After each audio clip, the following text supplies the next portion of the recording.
ہم جو ہیں وہ دیکھ کر ماننے والے ہیں. ایک بات ذہن میں رکھو، دیکھ کر ماننے والے اگر ہوتے تو آپ ابھی پڑھ رہے ہو کہ بنی اسرائیل پر پروردگار نے اتنی ان کو چیزیں دکھائی ہیں تو وہ مان لیتے.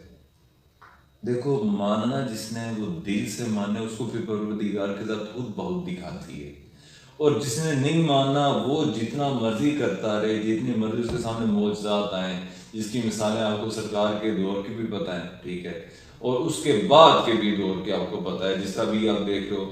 اس پہ مطلب ایک قوم ساتھ چل رہی ہے.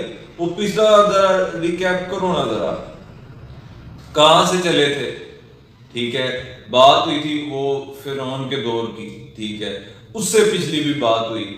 اب وہاں سے آزمائش جہاں وہ ان کے بچے جو ہے بیٹوں کو ذبح کر دیتا، وہ لیتے، پھر کتنے ان پہ ظلم ڈالتا، ان سے کام کراتا، وہ سارے ان کے سامنے معاملات کھلتے گئے. پھر پانی والا معجزہ ان کے سامنے ہوا، پھر اس کے بعد جو 70 ان کے ساتھ گئے پروردگار کی بارگاہ میں، وہ بھی سارے. لیکن ان میں رزلٹ کیا نکلا؟ جنہوں نے نہیں ماننا انہوں نے نہیں ماننا. اور یہ ہم سب کے لیے بھی ہے، اور جو بھی آپ کو کوئی کہتا ہے نا، باز کرتا ہے جس نے نہیں ماننا کو بھی، تم نے ماننا ہی نہیں ہے. کیوں؟ قرآن پاک میں کیا بنا ہے کہ ان کے دلوں پہ، کانوں اور آنکھوں پہ کیا لگا دی ہیں؟ مہریں. آپ کو سر یہ اس کا مطلب پھر کون سی ہے؟ کون سے دل اور کان آنکھ ہیں؟ اس کا مطلب ہے اگر تو یہ ہے تو یہ تو نظر آ رہا ہے. آپ سمجھ جائیے روح کا وجود ہوتا ہے. اسی لیے میں کہتا ہوں روح کی طرف نکلو، تاکہ تم لوگوں کی روح اندھی نہیں ہو. روح کی طرف نکلو گے تو کیا ہوگا؟ منزل اپنی پہ نکلو گے. کیونکہ اگر تو صرف یہی تک ہوتا، یہی آنکھیں تھی، انہی آنکھوں سے دیکھ کے آپ فیصلہ کرنے والے ہوتے. کیا میں نے کہا ہے کہ انہی آنکھوں سے دیکھ کے اگر فیصلہ کرنے والے آپ ہوتے تو بہت ساری ظاہر چیزوں کو آپ مانتے ہوتے.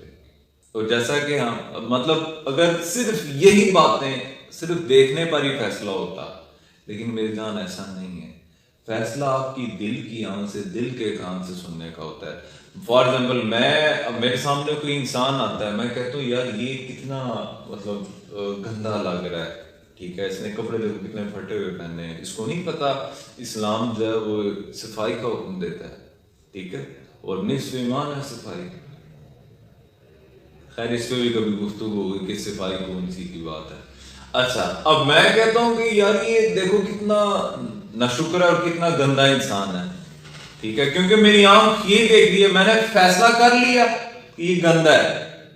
لیکن بات ایسی نہیں ہے، مجھے کیا پتا کہ وہ بیچارہ کسی کو مشکل میں کوئی گرا ہو زمین میں، یا کوئی کسی کھڈے میں گرا ہو تو وہ اس کو نکال رہا ہو، اور وہ گھر سے صاف ستھرا نماز پڑھ کے آ رہا ہو، وضو کر کے حالت میں آ رہا ہو، تو اس کا راستے میں ایکسیڈنٹ ہو گیا ہو. میری آنکھ نے تو فیصلہ کر لیا نا، لیکن حقیقت اس کی اور ہو. اس لیے کہتے ہیں علماء کرام، فقہاء کہتے ہیں اپنی آنکھ جو ہے ظاہر کی اس سے کم دیکھو اور باطن کی آنکھ سے دیکھو. اصل فیصلہ ہی باطن کی آنکھ کرتی ہے. دیکھو آئینہ جو ہے وہ آپ کو وہی دکھائے گا جو آپ ہے ہو، لیکن اصل آئینہ تو یہ نہیں ہے. اصل آئینہ تو آپ کا نور ہے. اور خرابی کیوں آتی ہے رشتہ داروں میں؟ وہ کیا ہوتا ہے، فلاں نے یہ بات کہی تو اس کا یہ مطلب لے لیا. معاشرے میں برائی ہے اس وجہ سے ہم ظاہر جو دیکھتے ہیں اسی کا فیصلہ کرتے ہیں. فار ایگزامپل اکثر درگاہوں پہ چلے گئے تو ہم نے کہا بھی ادھر تو سجدہ ہوتا ہے، بھائی چھوڑو اس کو. بھائی دیکھو سجدہ جو کرنے آتے ہیں ان کو چھوڑو.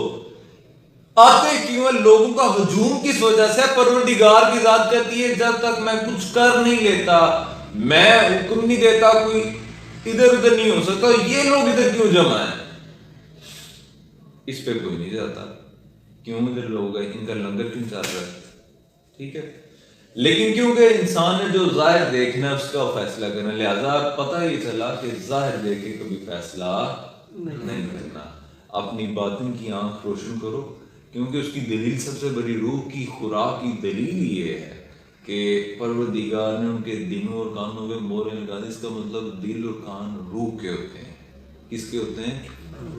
خدا اپنے جو اصل جان ہے آپ لوگوں کی اس کو زندہ کرو، اور اصل آپ لوگوں کی کیا ہے؟ وہ آپ کی روح ہے. جب تک اس کو زندہ نہیں کرو گے تو آپ ایسی غفلت میں ڈوبے رہو گے کہ اندھے بنے رہو گے. مطلب دیکھو اگر تو صرف اس آنکھ کا ہوتا، اب ان کی یہ بھی آنکھیں تو کام کر رہی تھیں، یہ بار بار دیکھتے بھی جا رہے تھے، انہوں نے یہ بھی دیکھا، وہ بھی دیکھا، وہ معجزہ بھی دیکھا، لیکن نہیں۔